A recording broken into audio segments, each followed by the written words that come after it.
What is up, YouTube? Zuki M1 here, and I am back with a brand new YouTube video. I know I told you guys yesterday that I was gonna have this video up, but I promise you something came up. I promise you I'm not intentionally not uploading stuff when I said I'm going to do it. I'm pretty on it, I swear. But without further ado, I'm gonna go ahead and show you guys the chaosmon deck that I was talking about before. So it's basically a yellow vaccine deck with Peta as your primary engine. So you're going to be using the BT16 Patamon, the BT14 Patamons, and then the movie promo Patamons as your rookies. So the BT16 Patamon has the effect of on play or at the start of your main, you can digivolve one of your Digimons into a level 4 angel or free at the reduced cost of 1. This does come from your hand, so if you have all your 4s in your hand instead of in your security, you'll be able to pretty much do what this Patamon does. Except you do have to spend the memory for it. You know, it's not free like this one is. So, you know, pros and cons, right? Pros and cons. So, this one is pretty good because it can digivolve somebody else. As you know, it's just like the Wormmon. It's just like the Salamon, where it can choose either itself or another Digimon that fits the criteria for it to digivolve into. So it does help you be able to cycle through your angels a lot faster if you don't have any force in your security. Like I mentioned, this one is going to be promoted from the start of the main. Check your security. Then if you have a level 4, you can digivolve into it. We do run 4 messengers, emissaries of hope. So with the 4 emissaries, you should be able to hit your whole line out of security, depending on how you went about setting up your security when you trigger the first Patamon. So pretty impactful. Then, you know, let's say you hatch a Tokomon, you digivolve into either this Patamon or this Patamon. For turn, you can pass with the Patamon from BT16 and check to see if you have the criteria to trigger this one's effect. Because if you don't, then, you know, you can know of whether or not if you need to try to set up your security again or something else along those matters. So definitely not something to skip out on because it's still a pretty good effect. Next, we got the oh, I guess I should cover the inheritables too, because all of these inheritables are pretty different. So with the Patamon from BT16, it has the effect of when attacking, you can trash the top of your opponent's sources. So because it's blue, it has source control, which is a little weird in the yellow deck, but it has it. So you can utilize that with the BT16 Andromon, and you can strip up to 2 of their top sources, which if you're going against Magnamon and they haven't triggered their effects yet, you can remove the armor form and the form right underneath it, the Vmon, causing it to just be a 12k beater that doesn't gain any additional attack because it doesn't have an armor form. So it wouldn't be able to gain the immunity, it'd just gain the attack. So pretty useful information to have in case you didn't know that already. But obviously that's only applicable if they went into Magnamon without triggering the their following turn, and they wasn't able to swing with the Magnamon because they was afraid of a Heaven's Judgment or something like that. So yeah, both. So this Patamon has the when attacking, trash the top of your Digivolution. This one has when you recover, you gain 1 memory. So this one is super important because it does help you gain a lot of resources, because you're going to be digivolving into a 4 for free, and then you're going to trigger the Patamon's effect to recover, which is also going to give you an additional memory on top of that. So a lot of value out of this one card. Next, we got the promo Patamon. This one just really grabs a card out of your security, but it does also has the added effect of recovering as soon as you snatch something out of your security. So you can play the Patamon, grab something out of security. If you have the BT14 TK on board, you can trigger his effect to tap himself to gain a memory on top of that. So you can get a lot of resources, which is why, again, this guy is limited, because he was really good. He was really, really good. So can't have a card like this exist in the game because it is very unhealthy. Basically rewarding yellow players for doing more than what they were already going to do. Right? They were already going to do most of these plays. So to give them more reward on top of stuff that they were already going to do just feels completely unfair, if that makes sense, right? You know, rewarding a playstyle that you already inherently have in the deck should not exist, and that's the reason why they limited TK, in my personal opinion anyway. But yeah, so that's it for the rookies. On to the champs. The BT16 Andromon, his effect is when digivolving or on play, you can unsuspend one of your level 4 or lower Digimon. That probably will never come up. There's never going to be a time where you're just swinging with your dudes, unless you was going for an early jamming rush strategy, right? Like you just swing, play him out, activate effect, unsuspend, swing again, right? Like that's probably the only time that will ever pop up. But I guess they gave him an effect like that because if you did incorporate him into other blue strategies, then that could work. But the problem is that he doesn't digivolve over blue Digimon. He digivolves over yellow or black. So it makes it a little awkward. He only specifically digivolves over Patamon. That's one of his rules. So this Andromon is a little weird because it doesn't fit the angel theme playstyle, and it doesn't do anything related to its the colors that is trying to make it play like.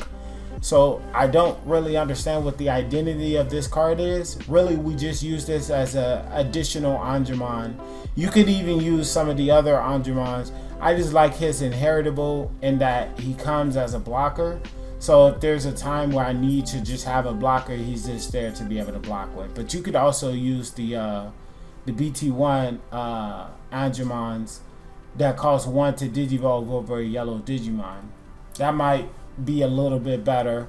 It's just you get the same value that you would have got for the other way around too. Plus he also has it when on play as well. So you know it might be nice, but it's it just doesn't pop up for what it's worth. It's basically what I'm saying. And then, like I mentioned before, it's when attacking as an inheritable, trash the top of your opponent's Digivolution card. Next, we got the BT14 Andromon. Now, this one is notably way better of a card.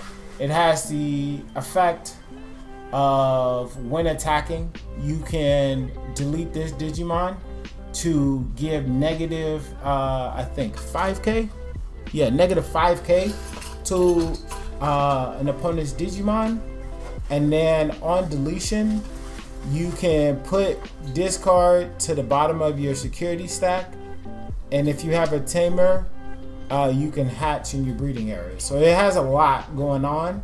Plus it has the inheritable of on deletion, place 1 yellow card with vaccine trait from your hand to the bottom of your security. So it just does a lot. This is probably by far the best Andromon they've ever printed, like ever. This card is absolutely bonkers, insane. It does everything. It's a absolutely fantastic card. So yeah, you absolutely need to run 4 copies of this card in any angel strategy. Next, we got the Magna Andromon. It has a similar effect as like the Patamon, where on play or when digivolving, you can check your security and then digivolve into the next level, but you don't do it completely free. I think it says a reduced cost of 1. No, reduced cost of 2. So you can digivolve into your level 6 for the cost of 2. Well, 2 less than what you would have spent. So pretty good value, a lot of value. And then during your opponent's turn, all of your Digimons with Angel or Archangel trait gains blocker, so that way you can have a little bit more defense on your side of the board as well. He is pretty small for a level 5. He's only 6k DP and cost 6. So you can slam him if you have a mem fixture on the board. Hint, hint, wink, wink. Right? You can slam him for 3 to pass them back over to 3. Trigger the effect. Digivolve into your level 6. Activate their effect. Recover. And then spin a card on their side of the board. Because the only one that you'll be able to digivolve into is the Seraphimon. So it's a really, really good card because it allows you to be able to just do it whether it's on play or when digivolving, so you're not always required to have a line. You can just slam this guy, especially if you already know what your security looks like. Next, we are running the BT14 Angemon Ace. The Magna Angemon is just absolutely insane. It has to be one of the most valuable cards in terms of an ace. You get to recover for the cost of 4, and you get to minus DP on your opponent's side of the board equal to the amount of security you have. Mind you, you don't have to recover to trigger that effect. So for instance, let's say you had 8 security and you blast into the Magnamon. You can apply a negative 8k DP onto whatever target you want to when it attacks. So you can potentially delete a level 5 or lower when attacking, as long as you got a Magnamon in your hand to be able to ace into. So pretty impactful card, still insane amounts of value for what it's worth. Like, think about this. Back in the day when BT1 first came out, we used to have the hard slam Magnamon for the cost of 7 to recover 1. He does that for 4 now, and I still get the minus DP on your opponent's side of the board based on the number of security. That is so much value, just extreme amounts of value. This deck is an extremely value efficient deck, and you will gain a lot from doing everything that you're going to do. Unfortunately, this is one of the earlier aces, so it doesn't have an inheritable, so it just has the effect of applying the negative and then also recovering, but still a lot of value for only 4 costs. Next, we're going to look at the Seraphimon Ace. Seraphimon Ace has the when digivolving, recover 1. When digivolving or on play, recover 1. Then you can put a Digimon that equals the number of cards in your security back into their hand. So let's say, for instance, you have 6 security after recovering with Seraphimon Ace. You can bounce a level 6 or lower.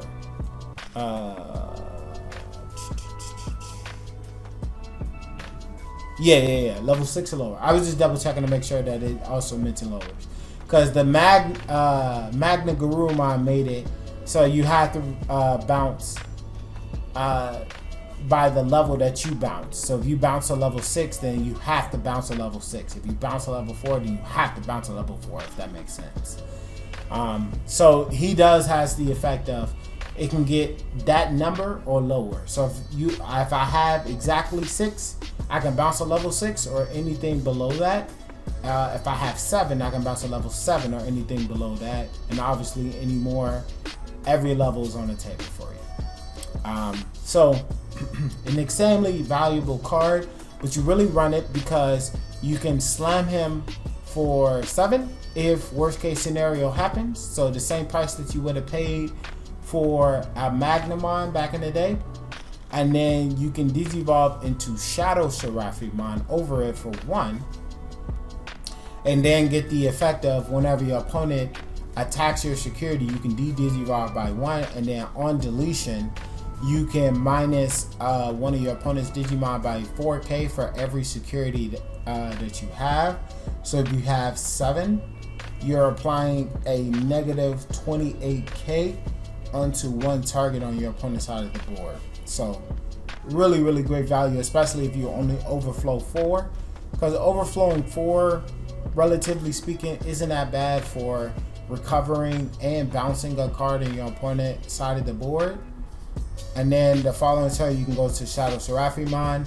And then the reason why the whole deck exists and why I wanted to build the deck in the first place is chaosmon. So chaosmon, this is the more recent printing. This came out in BT16.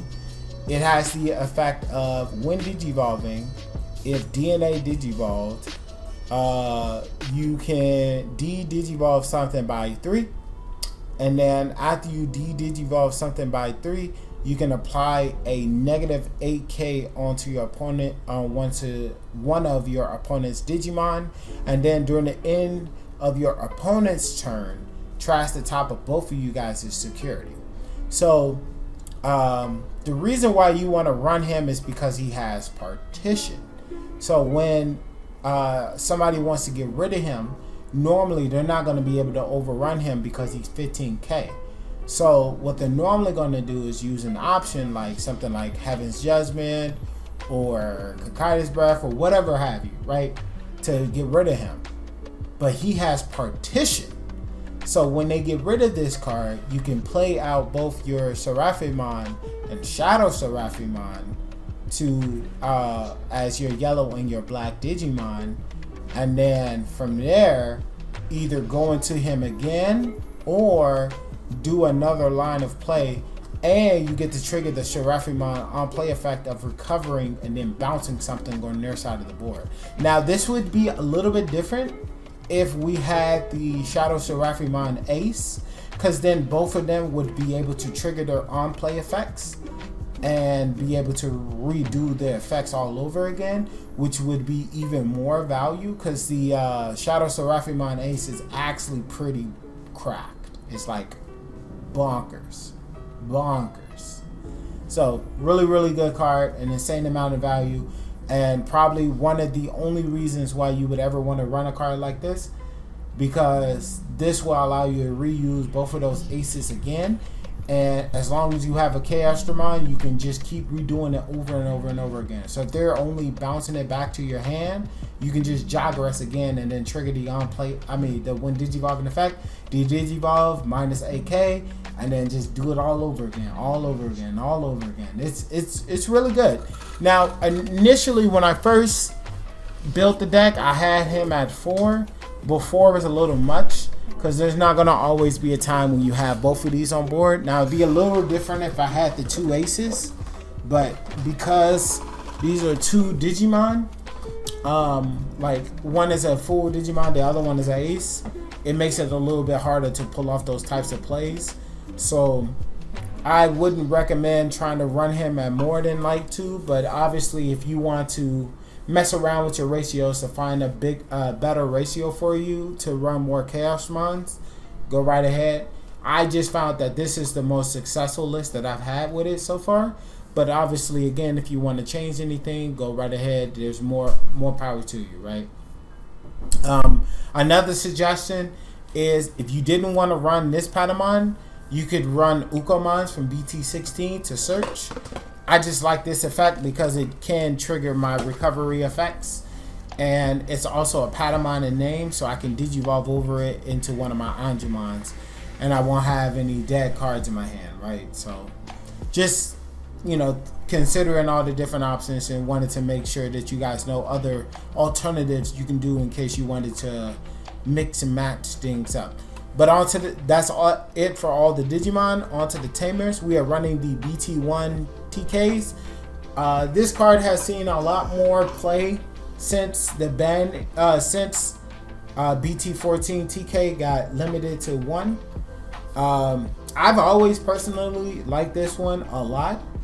Do I like it more than BT14 one? No, right? The BT14 one just had way too much value as a card, which is why it's limited to 1.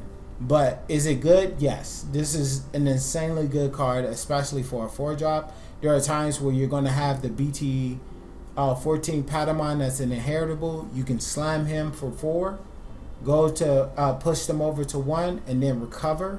And then Patamon's effect will gain you back a memory, pushing it back to your turn and setting up your security for whatever plays you want to go for.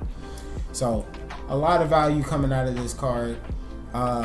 Definitely still really good, especially because it triggers the on play effect, so you can see what security you have in there and know what exactly you should be expecting when your opponent is chipping away at your security. Next, we are running the BT9 TK and Izima. So This is a tech to use in place of the BT14 TKs.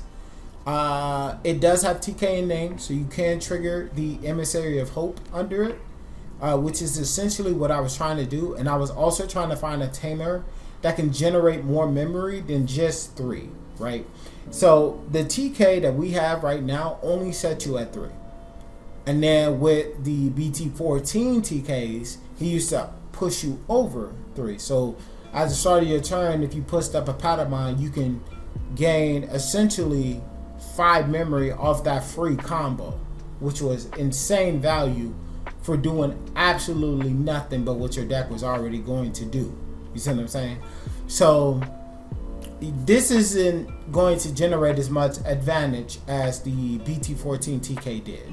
However, this will also makes it so your opponent is afraid to put up a level 5 or higher Digimon. Why? Because it has the effect of when your opponent controls a level 5 or higher Digimon and you control a level 5 or higher Digimon, you gain 1 memory. So if both of you guys meet the criteria of having a level 5 or higher Digimon, you gain 2 memory off of that. So if you have 2 of those or 3 of those, that's 6 memory for free. Not triggering the BT14 TK or triggering the Patamon's effect. And when you Digivolve into a yellow or green Digimon, you can suspend this tamer to apply a negative 1k DP onto your opponent. I know that's not crazy numbers, but that's good value out of a tamer. You see what I'm saying? Like, this is just a tamer. That's supposed to just give you memory. But you can also use it to control your board state by suspending this tamer to apply, if you have all 3, negative 3k for just Digivolving. So you pushed up your Patamon, triggered the Patamon's effect, Digivolved into one of your Angemons. The Patamon resolves the rest of its effect, put something at the bottom of the security. You can you gain a memory, tap the tamers, negative 3k, and then you can swing with the Angemon from BT14, suspend him to trigger his one attacking effect, delete himself, put himself to the bottom of your security to recover again, and then apply a negative 5k onto a target. So you apply 3 and then 5, that's 8, and then if there's anything left, you just subtract the rest of it with something else from your hand or whatever. So you got a lot of control coming out from this one card, which I found to be just a really good alternative in place of the BT14 TKs. It's not exactly what we had before, but it's something that can alleviate the absence of that card, in my opinion. So that's why I'm running that card. Next, we have the Heaven's Judgment as an option. It's just a good card. It's a good card. And you're always going to get at least 18,000 in value because your top end is 2 colors, right? Well, most of your cards are 2 colors. Your Patamon's 2 colors, your Angemon's 2 colors, your Magna Angemon 2 colors, your Seraphimon 2 colors, and then Shadow Seraphimon 2 colors, right? So at minimum, you're gonna be always able to get 18, and then otherwise you'll get 24k, because you apply another 6k for every color on the board. So it's 6k by itself, then 6k with another color. So if you just have yellow, that's 12. If you have a third color, that's 18. If you have a fourth color, that is 24k, right? So that's a lot of value that you can potentially get out of your Heaven's Judgment. So it doesn't make any sense for you not to run it. And if they swing with a Magnamon and it hasn't triggered this effect yet, and this card gets flipped up, the Magnamon cannot activate his effect because my option has priority, so it has to trigger first. So it applied the negative 12k onto the Magnamon. Now, if they are running the Demi Vmons, then they're good, right? They have the extra 1k needed. But if they're running anything other than Demi Vmon that gives them 1k, that Magnamon is dead and it will not be able to protect itself. So a lot of value that comes out from the Heaven's Judgment. And now obviously the Messenger, Emissary of Hope, just Digivolve into a level 6 or lower Digimon. Obviously it has to be that level, so I can't push up a Patamon, he didn't trigger his own effect, and then do this to Digivolve into a level 6. That's not how that works. You gotta go in order. So if I have a level 4 on the board and I activate that and I got a 5 in security, I can Digivolve into that. And then if I have a 5 on board and I got a 6 in security, I can Digivolve into that.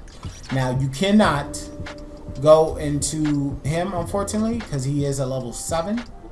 He is a vaccine, so you can Digivolve into him. You just cannot do it from security because he is not a level 6 Digimon. He is a level 7 Digimon. So normally you would be able to go into him in any other way, but you cannot do it the way that you want to do it because he is a level 7. Otherwise, this would be an insane amount of value because then you can just Digivolve into this for 1 instead of paying the 5 that you got to pay when you go Serafi, then Shadow Serafi, and then chaosmon. So just wanted to let you know. And then the security effect is you can play a Patamon from your trash. You run 12 Patamon, so that's going to trigger quite a bit, and you're also going to be able to get their on-play effects. Now, just letting you know, this Patamon effect, even though it's on-play, will not trigger because it specifically says if it's your turn. So just want to put that out there. Don't think that you can play out this Patamon, Digivolve into an Angemon during that turn if they hit this out of security. It won't. It's only during your turn that effect triggers. So remember that. But yeah, that is the deck, guys. Hopefully you guys did enjoy it. As always, after this we are going to do the matches so you guys can see what the deck looks like in action. So if you guys did enjoy today's video, please make sure to hit the like and subscribe button. But this has been Zuki and Gwent, and I hope you guys have a great morning, great evening, great afternoon, and great night. But I will catch you guys in the next video. Peace.